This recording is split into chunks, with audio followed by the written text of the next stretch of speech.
Welcome back to the LCS Challengers League. I'm Mazel, joined by Chalkboard and Joshi. Oh, it's magical. Oh, man. Crazy. Nah, great drawings in the back, though. Welcome back, everybody. I hope you know, the charts. Spent my entire time, that entire break / interview. I saw you eat Pringles over there, all right? And bananas. Okay, yeah. What was it? I had like 30 seconds to do both of those. I spent like 5-6 minutes working on these. All right, they're beautiful. You also got called out by Golden Guardians last series, Magical. They were 2-4, not 0-4. They played 3 series last Yeah, I knew they got at least one game. Yeah, oh, okay. Because that's why they're 5-5 now. So a little bit of an update there. We're that's right. I forgot. We're teaching Magical. We're teaching Magical. But, guys, first and foremost, we're getting into our second series of the day. It's been a little bit of a long one here after that pause in the second game of the series. But it's fun, and first and foremost, it's what IMTC versus Fear, which Fear themselves, we were talking at the top of the day, they're kind of on fire right now, Joshi.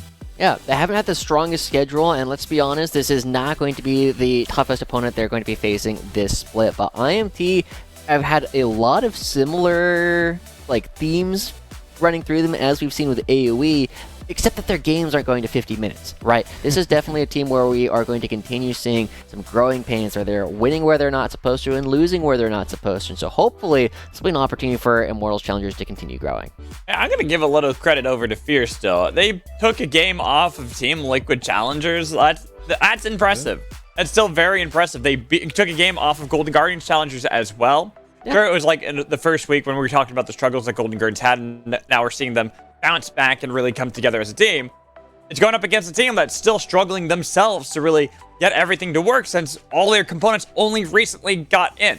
Yeah, I think that's the most crucial part to kind of keep looking at. And we do need to kind of talk about both rosters here before we get into the nitty-gritty things. And first and foremost, it's got to be Immortals Progressive Challengers as the whole roster as a whole. ADD in the top lane, Chad in the jungle, Balulu in the mid lane, Wixie and Joey in the bot lane, Magical.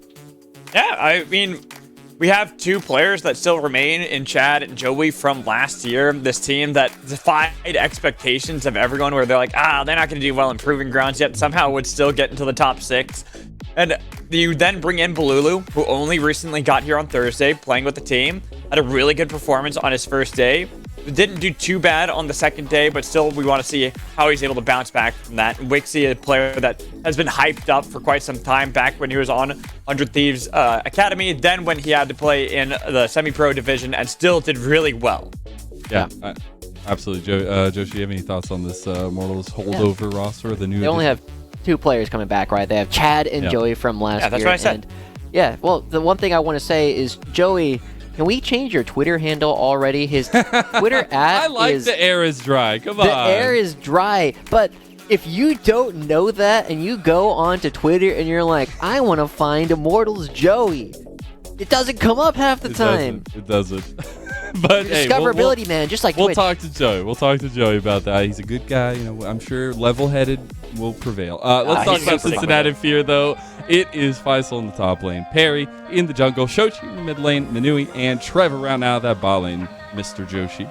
Yeah, and Faisal absolutely tearing it up on that Olaf yesterday. We will continue to see this team do quite well, and honestly, I have to say, I feel as though this team has been overperforming a lot of people's expectations. This was not one of the teams that we were initially looking to be one of the 2 teams that were not looking at relegation, so the fact that they are 6-2, one of the top teams in the entire league, is a huge win for them.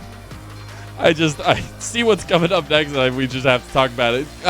Graphic design is your passion, Joshi. Yeah. You've made an incredible piece of art here. It is Perry's Calm Crane style versus Chad's Wild Monkey style. So it's worth noting, I actually had a lot of time trying to decide whether or not I wanted to just get a photo of Perry with his foot behind his head, because he did do Kung Fu for a long time, whereas Chad, I don't know if he has any martial arts experience, but it is very different styles of player, right? Chad's one, he's a trash talker. He's going to come out on Twitter, and he's going to say wild things about his opponents, but he's also going to be ganking almost every single time after doing 3 camps, whereas Perry, a much more flexible player who we have oftentimes talked about being one of the not necessarily most mechanically gifted players, but incredibly intelligent. And when I did an interview with him in the offseason, he was always talking about, hey, I'm trying to work on the mechanics, I'm looking for more opportunities to prove myself, and if I see an angle, I'm going to take it in the upcoming year just to show that I can.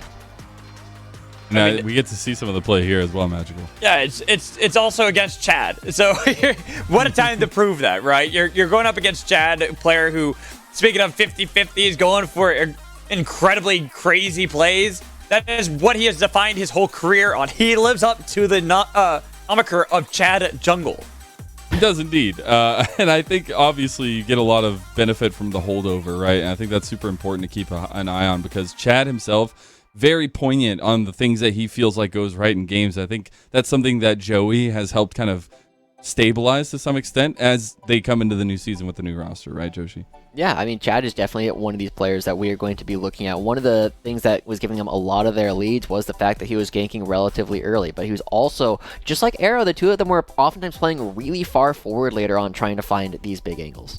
Yeah, and I think Fear as well. Obviously, on the other side, we got to talk about Perry. The jungles will be a big factor here, and Perry has made a big splash this season so far, Magical. And it's also cool to see Perry making this big splash now facing off against Chad, since both of them played in the same scouting grounds as one another back in 2021, the very final one, where Chad was the big guy that everyone noticed, but Perry, since then, even during that scouting grounds, was voted the most improved jungler, or the most improved player of the entire scouting grounds. And now we're seeing how that's really worked throughout his career, leading into when he played with Dignitas Academy last split and got all the way to the finals. Yeah, I think Perry himself, I know talking with him at the beginning of the split, his big focus is he wants to be a carry. He wants to get early advantages. He wants to be that name for Fear. We also got to hear from his opposing jungler in Chad about Perry, so let's go ahead and check in with him.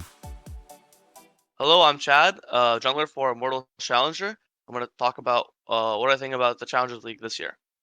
So I think Challengers League this year compared to Academy last year is pretty interesting. I think the fact that you play against more teams gives more diversity in drafts and playstyles. I think last year it was maybe a little bit stale, like everyone was doing the same comps and people usually play that on the same style.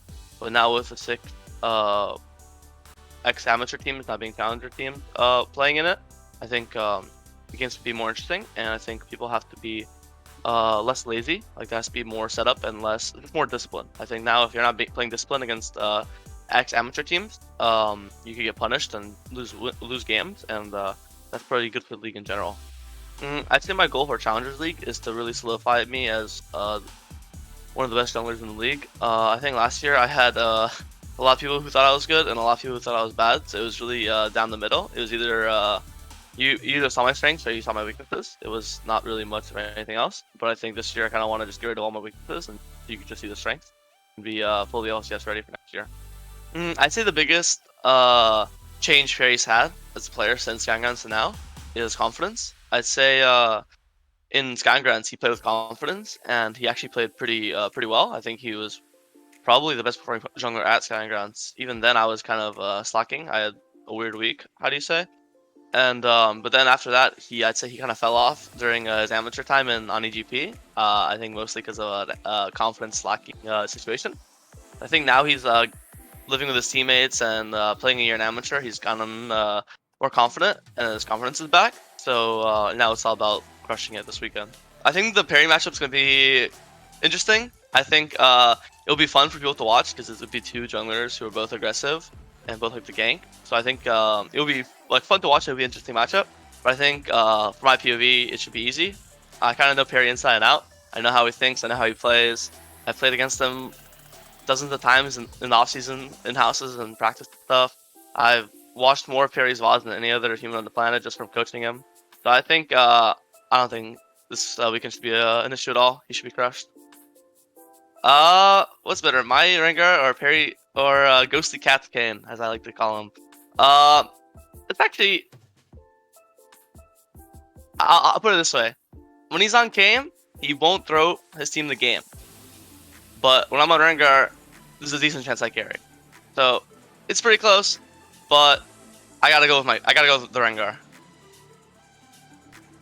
Gotta love hearing from Chad himself. Also, just the fact that the want of petting a cat is increased a millionfold. The fact that the cat. By the way, was you want to know the name of the cat? Yes, I do. His name is Rufus. Rufus. You're such a good kid, Rufus. Thank you so much to Chad, though. Really good insight into kind of his path and growth, and then as well as focusing on his matchup against Perry, Joshi. Yeah, I think Chad is definitely one of those players that is very polarizing for a lot of people. Just like you said, a lot of people see his strengths, a lot of people see his weaknesses. And he's one of these players that I kind of realized after the fact was somebody that I cast well before he even joined what we could call the amateur, the semi-pro scene, right? He was playing at the esports arena like weekly. I think it was on Wednesdays where we had like Wednesday night league. He was playing in that as like at the time a Masters player and beating up on all kinds of people that were going to all the different events. And we always it was me and Eric were always talking about like, hey, look, we have Chad Jungle coming through and just killing everybody, mostly on the Kazakhs. So now that he's talking about the Rengar going up against Perry, who he says he knows inside and out, it'll be a very, very different kind of example of his gameplay today. Yeah, I think so as well. And I do believe we are ready for picks and bans. So we're going to get our second series underway. Guys, have a good time. That we shall. I'm very curious to see how the Chad Perry matchup will unfold onto the Rift. It's always a lot of fun when you have these storied histories of players that can date back, even if they're very new, younger talent, but they still have this competition against one another. It's always a lot of fun to see that little bit. It's not a full rivalry, but the makings of one.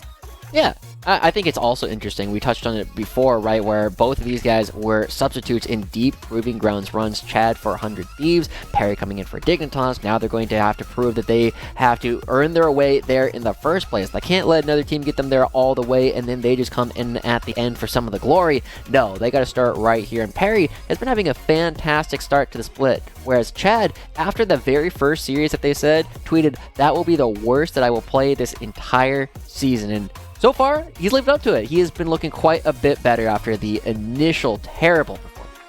Well, we need to see him hit the highs that we know Chad can hit. We've seen him pop off the Rengar pick. Like, we got a lot of highlights from those days. Even like you said, Kazakhs back in the day with Esports Arena. But we also got to see that a little bit last spring in Proving Grounds. Looking at this champ select so far, it's all bot lane focused outside of that Kassadin by Immortals. So they grabbed themselves what could be a flex. I don't know if I want to see Chad on Sejuani personally. He's probably going to play it, right? It's not something that ADD is likely to play. It's just right after he stops talking about the Rengar that he's looking to play, it's like, all right, well, now we get a couple of tanks to be coming through. But the other big player that I kind of want to spend a little bit of time on while we wait for this draft, if anything surprising comes up, we'll spend a bit more time talking about it. But Balulu has been a very interesting player to watch since they have joined the LCS Challengers League, just because in their very first game, they got to play against APA and playing the Zoe versus Talia matchup, and he destroyed it. It was not close. Blue looked like another rival to Jimenez for most solo kills in the entire league. And then after that, like, Balulu's had some really good games and some, okay games. And so it's a situation where as they continue to move with the rest of the team, we'll continue to see that synergy grow. And they haven't had a whole lot of time to scrim since then.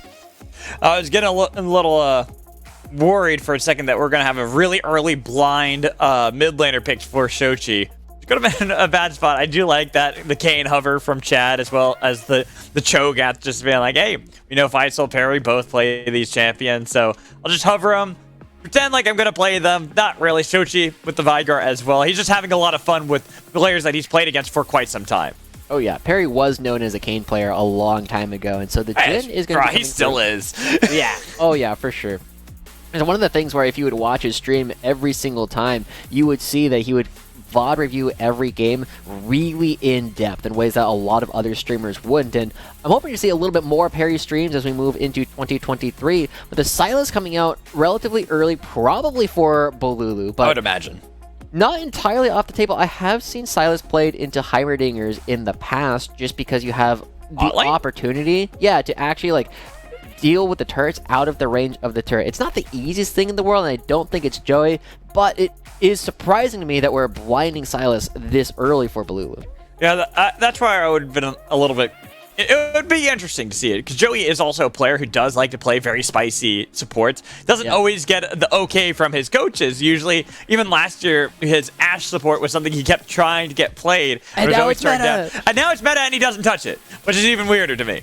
Well, it was banned against him. That's been a big reason why I haven't played they banned it themselves most games. They don't even take it. They don't want anybody to play it. It's just absolutely wild. If I can't do it when it's not cool, nobody can do it while it's cool. But we got the Sivir plus the Heimerdinger. A bit of a less common pairing, right? We've been seeing a little bit more Sivir popping up, and I'm a bit surprised that it's coming through already, even while the Zeri is still available. But it is saying that Manui is much more confident in his ability to play some of these fights with the movement speed that Sivir gives, and just trying to abuse the fact that there are a bunch of melee champions for the bouncing blades to interact with. And so Cincinnati Fear, I mean, they've been having a lot of good success so far against a mixture of challengers and provisional teams. Going into IMT, I give them a lot of faith, especially as they are shutting down a lot of the things that ADD has had success with. And also looking at Immortals, they're doing the same in kind to Shochi.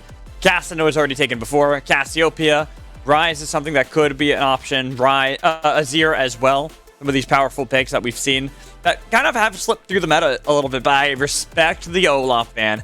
Faisal being the big player on that champion, he absolutely destroys whenever he gets it. Now we're just getting a little bit of that love back towards Chad, being like, hey, Rengar. Hey. Oh, Lee Sin. Oh, we know I like to play that too.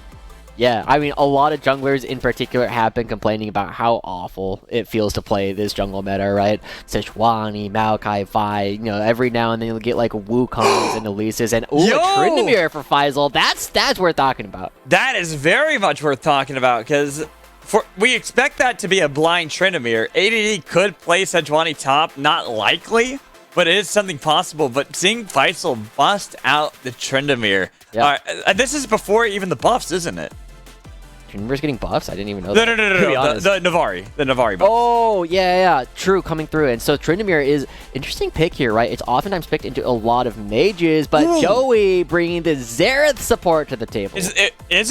Or is it could be Balulu. He's also an artillery mage player. I was about to say he's an artillery mage player. So Xerath is something that he actually enjoys playing. We're getting everything topsy-turvy. That could be top lane Silas, jungle Chad on Sejuani, Xerath mid lane with the... Oh god, what is this? Okay, well, it looks like it is very likely to be the Xerath support going to Joey, but we'll wait. It could be the Silas support you were just talking about, Josh. It's possible. It's possible. We will see what they end up trying to do. The big thing here is Renekton and the Tryndamere is a matchup that you would oftentimes pick the Tryndamere into, because you did not think that the Renekton would be able to build enough of a lead off the first couple of levels, and now the last pick going to be a Jace coming through. Is that Tryndamere mid? It very well could be. Shochi's played Tryndamere mid too. We have not had this kind of like wild play. We have not had this kind of wild thing outside of like wild card games thus far. So this is very exciting. We got to see where these champions end up going. But Shochi, I mean, the Tryndamere into the Silas was something that was very strong in 2022, just because you use the ultimate so much better than the Silas does, especially in the slide-in where you create a lot of pressure. And Faisal going right on back to one of his classic carries. This matchup is winnable for Renekton, but it kind of forces Renekton into the Prowler's Claw, Blade of the Ruined King build in order to actually have the damage necessary to kill people, and that build does not do anything into Tryndamere because he just ults and kills you back. This is a wild state that we have in this one. I want to bring it back to this Tryndamere for Shochi, because this is actually the champion that Shochi got his first pentakill on in competitive. It was on Tryndamere, where he just pretty much did what Tryndamere does late game, and just hunts everyone down, crits them, nearly one-shots them every time, reset, continue forward. And so having that against Balulu on Silas, not the artillery mage we're used to seeing from this mid laner, and like you talked about, a good matchup for Shochi. The onus is going to be really on Chad on how he plays these first few levels against Perry. I mean, he's got a great set of lanes to be ganking the top side, right? Both Balulu and ADD are playing characters that have rapid melee auto attacks to stack up with Chad in order to get rapid stuns off. And so, if you hit either of those, both of these characters can be put behind in a very devastating way. And Jace is one of these characters that if you fall behind, yes, he will eventually be strong again on 3 items, but even with his cheap build, that's 25-30 minutes before the champion really gets to play again. So Faisal is really going to need Perry to come up and try and at least defend some of these 2v2s. They're going to really rely on the saplings and the vision control to make sure that Faisal is not under threat. But you can't get that vision control before 3.5 minutes. Especially against Chad, right?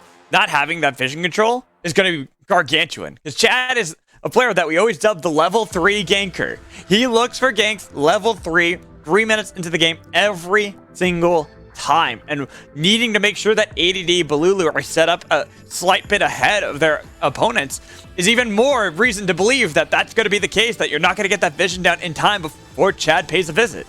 Yeah, and just as we saw Rose throwing going for crazy invades against Winnie in our previous series, Chad was the player who in 2022 was always looking for wild invades. He was the one who started picking up on, Lee Sin can't ward his jungle entrances, and at level 1 he's not that good. Let's see if we can actually go for some kind of invade. Even with Sejuani, you can definitely be very aggressive all into your opponent's jungle, and so Chad will have kind of the dealer's choice, kind of wherever it is that he wants to go, and an opportunity to turn around the fortunes of Immortal Challengers thus far. Though, I'll look at the spot lane, because we haven't really gotten touch on it too much.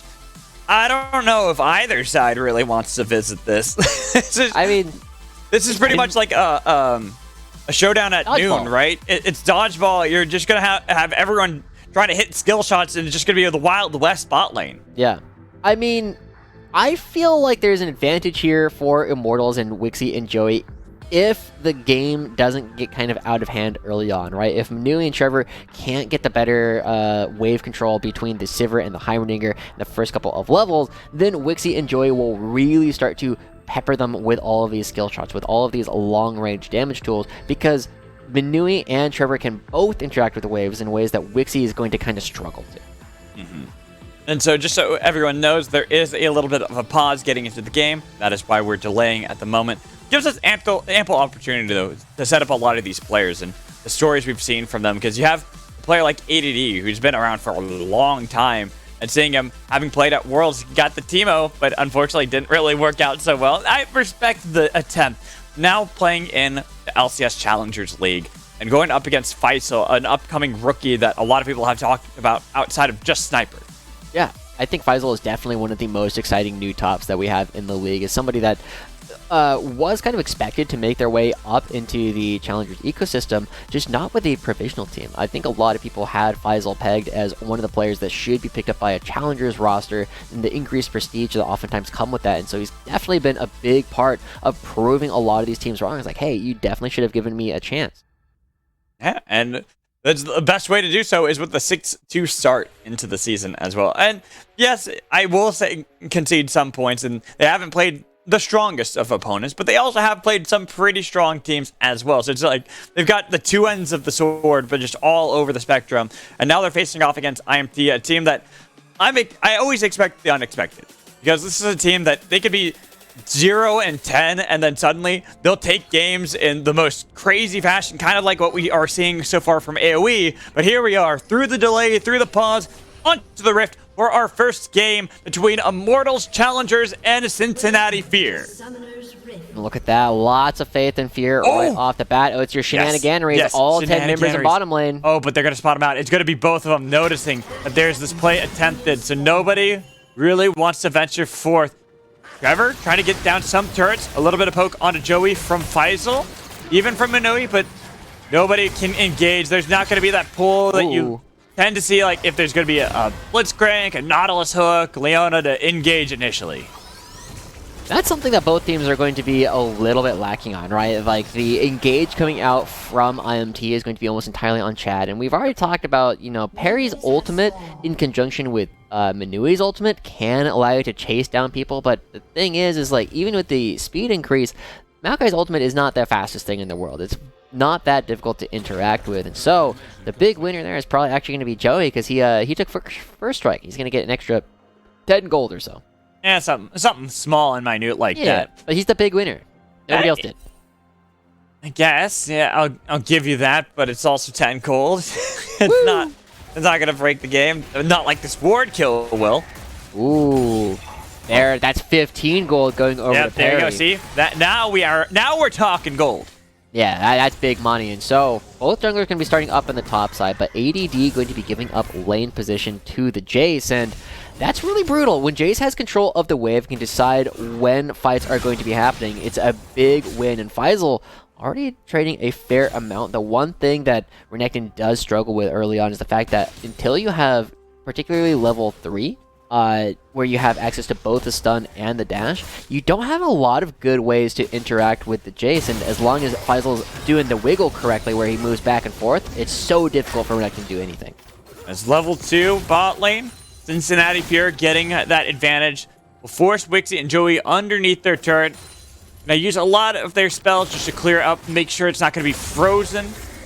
There we go. Okay, not frozen. Not going to be crashed into their wave so they can freeze it for a little bit and farm up freely. Yeah. I mean, they're really trying to attack Manui's mana in particular. Sivir uses a lot of mana trying to get the wave underneath the turret, and that could be an opportunity for Wixie and Joey to take control back to the lane as they get the root. Wow. And look at that damage. They get a root, and suddenly Manui, who is full health beforehand, under 50.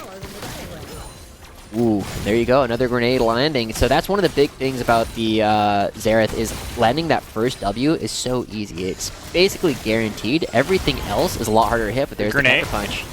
But they continue to throw back damage onto Manui. It seems like a good play from Trevor initially with the grenade, and Chad level 3. But he's not going to commit to it. Instead, going to clear out the ward.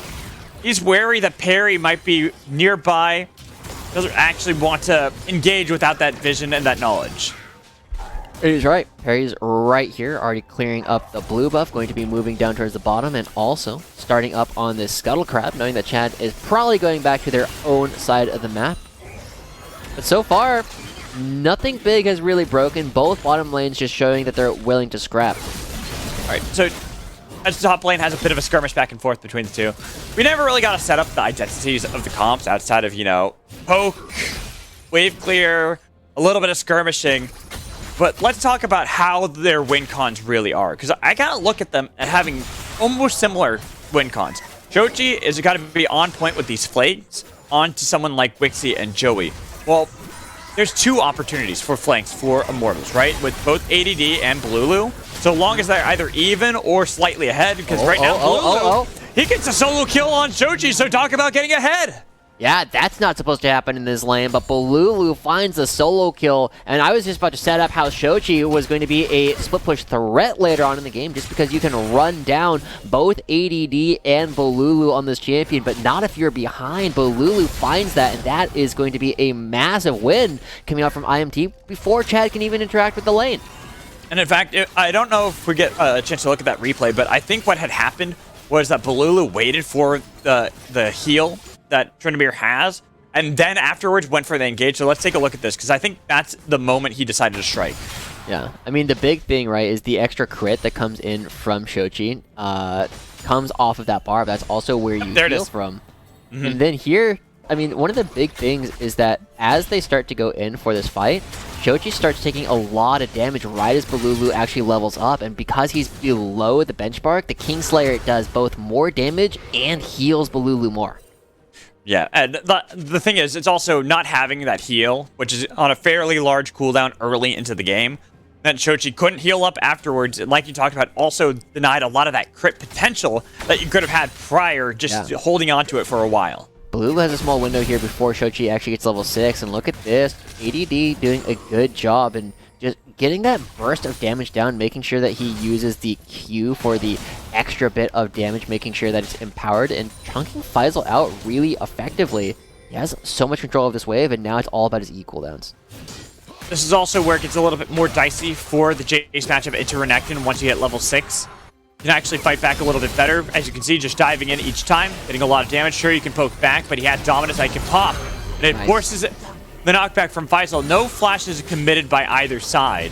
But this is where it gets dicey, and once that ult is down, then Faisal gains control. Watch for a flash stun. That's what I'm waiting for. Yep, there's flash stun. ADD does take him down, and he lives the triumph. At bot lane, there's a bit of a skirmish too. Chad was able to find Perry inside of his own jungle. That's really big. Didn't quite see how that happened, but ADD gets the teleport out of Faisal, gets the solo kill, and denies a wave away from Faisal. That's a huge win coming out from the side of ADD, who got counterpicked in this matchup. This is what Faisal wanted to take. ADD has not been having the best start to the split. Chad. I call that bar willing when you die to jungle camps. If you're listening, Josh, you know exactly what I'm talking about. Anyway, I want to take a look at the replay, hopefully, of the bottom side. And that's exactly what we're jumping into. As Fear get a little bit too aggressive, and Blue doesn't look like he's picked an ultimate yet. He picks the Maokai one, and oh boy, hitting everyone, and they're just able to burst down parry. Whoa, did you see? Okay, that was minute, but Chad flashed where he looked like he was going to Arctic Assault onto Trevor, but he flashed immediately to be on top of Parry instead to continually lock him down. Yeah, I mean, it's good stuff coming out from Chad. Chad has been a strong mechanical player. He's been known for things like the Lee Sin and Rengar that we saw Minui and Trevor hovering against him. And now, with a bit of a lead, going to be forcing Parry away from the Scuttle Crab. And it feels as though this game is getting a little bit out of hand for Fear. We were setting up that Shochi and Faisal needed to be these strong side laners. And now that they're losing in kind of both lanes, oh gosh. Cleanse one, not getting the second. The third, though, getting a kill, and Trevor getting chunked nearly fully down by the fourth. Yeah, and this is what we said. The first couple of lanes, Minui and Trevor were not able to take control of the top lane, and Chad looking for Faisal. Hello, Chad. The flash not committed. There it is. Going to have that, and with the Bash Bros, it's a pretty easy kill. Yeah, look at that. Chad still hangs on to the ultimate as well. Doesn't even need to commit it in order to grab it. It's a melee top lane, right? It's a like what? Why do you even need it? You're both jumping on top of him anyways. Yeah, I mean, just to get in range, he just has the wherewithal to not throw it out. That's something we love to see from especially our younger junglers. As we're looking at Fear, speaking of younger players, and trying to learn how to bounce back into a game. It's already at a bad spot for them. 3,000 gold, not even 10 minutes into the game. Where are levels that they can look to try to... Where are areas they can look to try to level up their gameplay to bounce back into this? Because this replay is just well done. It's just the shooting gallery bot lane, right? Yeah. Are you asking like how they come back in this game or how they don't get in this position in the first place? Because those are very different questions. ¿Por qué no los dos? Because the way they get back into this game is they hope and pray that Parry does something cool, right? Mm-hmm. Shochi is going to either have to be an incredibly strong split pusher, or they're going to need to get Parry to find some wild engages and probably look for flanks because they're getting outpoked in the bottom lane, which is a bit of a disaster coming in for this bot lane because this is what they're supposed to do to most other bottom lanes. They're not able to get waves in, and trading farm evenly against Jin is really tough because of how squishy their team is. Arcane. Oh, not getting the stun. Not hitting the third shot. Trevor will be out of there. Unless. Okay. Joey didn't go for the flash Q. Yeah. So normally, we always talk about the scaling of Sivir, the scaling that Jace and Tryndamere will have, but going up against the scaling of a Jhin and Xerath, that's a ton of wave clear and a ton of poke that Joey, the support, will be able to leverage in this game. In the top lane, Jay's getting put behind first just by a solo, or by the plays up in the top side of the solo kill from ADD, and then the return visit from Chad, means that this Jay's going to take forever to come online and will not be a credible side laning threat all on their own. You will need to support them. You kind of touched on this too. It's like falling behind is you never want to fall behind in any game, but for Parry's sake, this is not what we normally are used to back in the days with full tank Maokai, right? It's the demonic embrace. Sure, you get a little tankier afterwards, but that takes time to get to that point. And with all this damage that's going to be provided by several of these members, especially because you get that lethality early on for Wakesy, possibly even for ADD, depending on if he wants to go for that Prowler's Call build or not. Yeah. I mean, the lethality is just going to shred them. You see that Parry is going to be committing to the demonic embrace build. The typical build, right? Yeah, I mean, that Radiant Virtue, depending on what your team needs and now. But still doesn't make you very tanky. Nope. That's the point I'm trying to make. It's like they need a front line because there's a lot of poke, but there's also these flankers on IMTC, and now that they're ahead, it's looking like kind of what we saw last game from Golden Guardians Challengers. They get ahead early. It's very difficult to imagine a path for Fear to find themselves back in this game unless they start flipping heads 8, 9, 10 times in a row. And so there's a couple things that I think need to come through, right? Oh, We'll get back to that after this potential dive. Well, Perry's here, so at least he will deny that. And Chad going wide on the Glacial Prison, I don't think it's going to amount to too much because you're going to get a lot of poke with the right of the Arcane as well. Looking for Perry. He's going to survive barely as now Balulu tries to get inside of the fight, but he couldn't get in range. So they actually turn it around and pick up a kill for Fear with Shochi here trying to dive into Wixie, but he has to pop. Oh, he doesn't pop the ult just yet. Holding on to that till the bitter end, getting a lot of damage on Joey. That's going to be the flash. Now he's popped the ult, looking to chase down for his second kill of the game, but he's rooted in place, kited back. That's the problem with Tryndamere. If you're held in place for too long, doesn't matter if you're invulnerable for a while, eventually it'll fall off. Well, I mean, that's a pretty good start for what Fear needed, right? They need to take this game wild. They need to start looking for a lot more of these skill checks. And Faisal now poking out ADD. Oh, they're doing a lot better, right? Using the range. What did I say? You've flipped heads, not just a few times, several times in a row. Maybe you can get yourself back into the game, and getting 2 kills on your Tryndamere is a good start to it.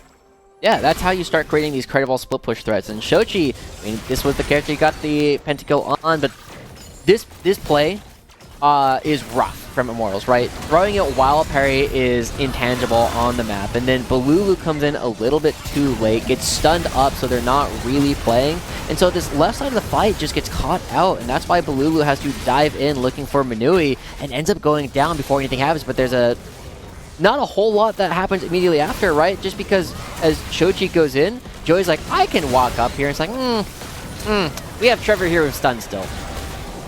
And then Undying Rage, you know, it does pick up the kill, and as I mentioned during the fight, it is hard as Tryndamere because you can't get kited out even during that, but he still gets exactly what he needed to, which were the 2 kills that should get him well within either having the Mythic or close enough to it. So, as we start looking towards the top side of the map, Shochi going to be finding Chad, and they will at least be able to defend their jungle and clear out some of the vision, but we also see the bottom lane for IMT starting to move up, take vision control around this dragon. If they ever get the sense that Perry's on the top side, they're just going to do it, and they might just do it anyway. And for their first dragon of the game, IMTC just send every member down bot lane. ADD doesn't have TP, so he won't join it. They already got the advantage since Perry having to path from the top side of the map. Undying Rage has come off of cooldown for Shochi. But they don't have that position, as you talked about, with Joey and Wixie having already moved up. They're able to secure a lot of that vision that is going to force Fear to fear what's going to happen inside of the river. There's still enough vision control as ADD jumps on Faisal. Yeah, but Eclipse Shield keeps Faisal relatively safe. The only problem is a level discrepancy. That's really not going to be important for some time, at least not until we see Chad probably revisit. Faisal with Flash should stay safe. I don't know. Have you looked at this yes difference? We'll get to that. We'll get to that. I'm talking about it's not mattering right now because Dragon's up. Okay. Dragon is Dragon. We'll revisit it, but as the Dragon goes over, it feels as though Immortals are definitely in a much stronger position still on the map. Joey and Wixie have undeniably won this bottom lane interaction. Now Trevor, a character that is supposed to have a lot more control of the lane and control of the map, struggling to even get in. No, is Joey gonna go? Ooh, the recall was completed. The root not there onto Trevor, but they got the slow. 1, 2, where's the third? Flashed away. 4th crate will pick up a kill. It's a trade of 1 for 1. Support for support, but the kill going on to Wixie is going to be bigger. Yeah, that kill for Wixie is way more important than one getting picked up for a parry, but it is a good surprise as ADD looks for it all in. Now this is where we have to revisit what was happening in the top lane. Now we can talk about it, because the CS lead, even if it hasn't really spelled out fully into items, because you have the Tear of the Goddess on the other side, it's still ADD having that advantage in experience alongside having a lot of gold that he can still spend. I'm betting once he takes this turret, he goes back and is just going to have a gargantuan lead over Jace that Faisal's not really going to be able to stand toe-to-toe in lane against him. Yeah, and choosing not to go with the lethality Blade of the Ruined King build, which I have usually seen be the go-to into the Jace just because you can blow somebody up. Now he's actually going to be much more relevant in these team fights. We'll take another look at this bottom lane interaction. I was very surprised that these backs were desynced, especially because the fact that Perry has been sitting here for, you know, quite a while, and even though he auto-attacks them down, Wixie lands enough of the skill shots to actually pick up a kill on the backside. And a 1-for-1 trade will favor IMTC still, because they're getting more gold onto Jin, and with Trevor getting rooted you feel bad for Trevor in this matchup because Heimerdinger has been something that we've seen not dominate, but be very popular now in the meta, as you talked about. I'm still excited to always see it, but he has been very much dominating the meta. But it seems Joey, he's got his own counterpick, this cheesy little Xerath support that is making sure that Trevor just can't really set up anything, and he's not as impactful as Heimerdingers usually are.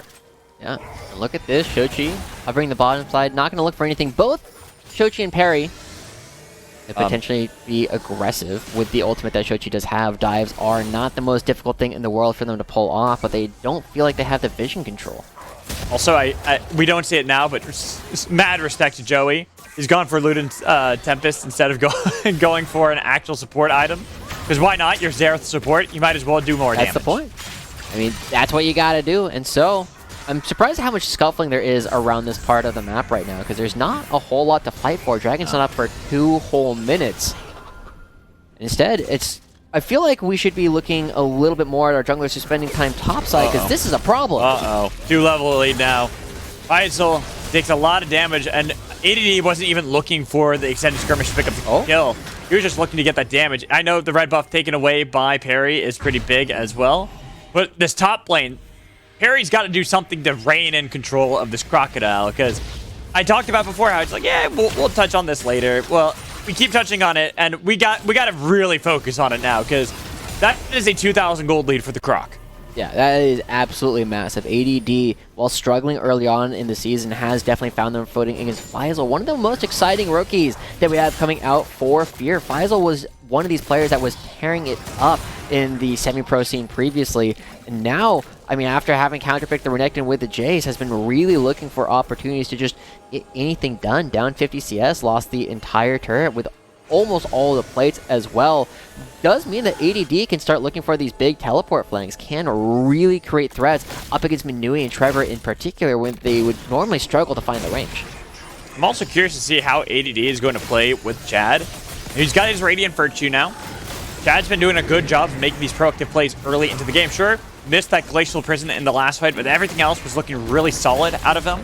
Having gotten this tier 1 turret in mid lane for the team can open up even more opportunities for joining up with ADD, looking to get him further ahead, or maybe even with Balulu looking for Shochi, who's trying to run away. He's got his tower to keep him alive, plus Undying Rage, but popping that means that in 40 seconds with the dragon spawns, he's not really going to be a factor in the fight. That's a lot of discipline coming out from IMT as well, not going for the dive. This is a big change from what we've been seeing in Chad before. We gave him the wild monkey style, but he's been the one that's super calm. He's been the one who's been holding the ult because he knows it's not necessary. It's the growth of a player. This is something that he was talking about in that interview, how his goals are how he can grow and be better of a player for the team, for himself, carry, support, whatever style he needs to, he can provide. And we're really seeing that in this game, and if we can continue to see this throughout the season, that is a great step up for this player, having gotten in his very first time in the Proving Grounds all the way to the finals. And now ADD is fighting 1v4 against 4 people of Fear, diving, looking for Faisal, but it's Trevor who's low. They've got the Ignite onto ADD so they can get the shutdown, but here's going to be the Curtain Call looking to get the kill on any member, but they're both alive away. So just the one kill, a nice shutdown picked up by Fear. But Immortals are the ones with control of the middle part of the map. Look at how much vision control has been invested in the western quadrant of the map on the far side away from the dragon. And now Immortals, they can push up, they can take control a little bit more and get some good damage down on the second hurt, as well as set up for when ADD is back alive. These are the plays you'd like to see out of challenger teams. Realizing the play didn't go well on the top side, but a lot of members were committed by Fear. So what else can they gain? They got a little bit of damage on the tier 2. Mostly, they've got setup control around this dragon. It is only the Cloud Dragon, but like I always will say, a soul is a soul, and working towards that, doesn't matter what it is, it'll help you out. Yeah, I mean, my favorite part of it is that whenever Wixie and Joey use their ultimate, they get so much benefit from the movement speed. Yeah. Very much, especially those two, right? Yeah, especially the two that root themselves in place. But Perry's coming over to potentially interact. There's not a lot of help for Chad yet. Yeah, good flash. Stolen ult will scare away Faisal and Perry, even if you get the root onto Perry. Balulu going and trying to skirmish a bit. There's more to scare them off so they can secure that dragon. They do, and Balulu is starting to get into a position where they are also very scary. We know them most as an artillery mage player from their time over in Europe and Turkey, and this Sylas is looking pretty good, right? A very strong mechanical play overall from Balulu, consistently finding the opportunities to maximize their auto tags is something that a lot of Sylas players do strive for. So I talked about this before where it looked like, you know, you had to roll 8, 9, 10 heads and roll if you wanted to get back as Fear. They've got like 3 or 4 of those. This game's a lot closer than it was previously with a 5-0 huge lead for IMT. And so we look at how this map is going at the moment for both teams. And IMT, it just seems like they aren't able to do anything proactive anymore. That was a struggle for them when they were still Immortals Academy, right? They were able to find a lot of these early game leads, but then would oftentimes stall out. And so, the question then becomes, how do they continue to prosecute this lead? How do they prove their advantage? I really think that there was a lot of squandered time from this team when ADD was so strong that they weren't taking control of the Northern Quadrant in order to make sure that Faisal was out of the game. Faisal is, you know, not fully back in it, but Faisal has had a lot more time to kind of come back a little bit. The massive CS difference that we were seeing that was nearly 40-50 earlier in the game has largely disappeared due to the fact that Immortals have not been accelerating ADD on the top side of the map. As well, we see other areas where they're starting to catch up in items. Same item amount for both Manui and Wixie. Chad is looking for this pick, getting a lot of damage too on Faisal, so they get the kill for Balulu, which is nice, and now they can turn back. They're making pings towards mid lane. I mean, a kill is a kill, Magical, but what do you do with it? They're looking for Sochi right now, but it's not obvious how they actually get this fight started now that Chad's ultimate is down. They're continuing to build up some space, but look how far back ADD is. This team is, the tempo is a little bit all over the place with the way that they're trying to find this. And so, this is going to be the big difference, because as the game goes longer and longer, Faisal will come back online and Manui will eventually become a problem. Shochi will eventually become a problem. You are not getting outscaled, but you're giving your opponents counterplay. Well, the Navari quick play is completed for Shochi. Gonna make him very dangerous in any of these prolonged skirmishes, especially if it's just a 1v1 duel. But it's all about playing around these objectives, which, like you said, Immortals aren't really looking for. They've got some vision set up, but there's no dragon on this bottom half. They're gonna get this turret, and that's the play they kind of need. They need something to happen on the map. They gotta accelerate, and from here, taking the turret, they can reset, or they can look to immediately try to gain control around Baron.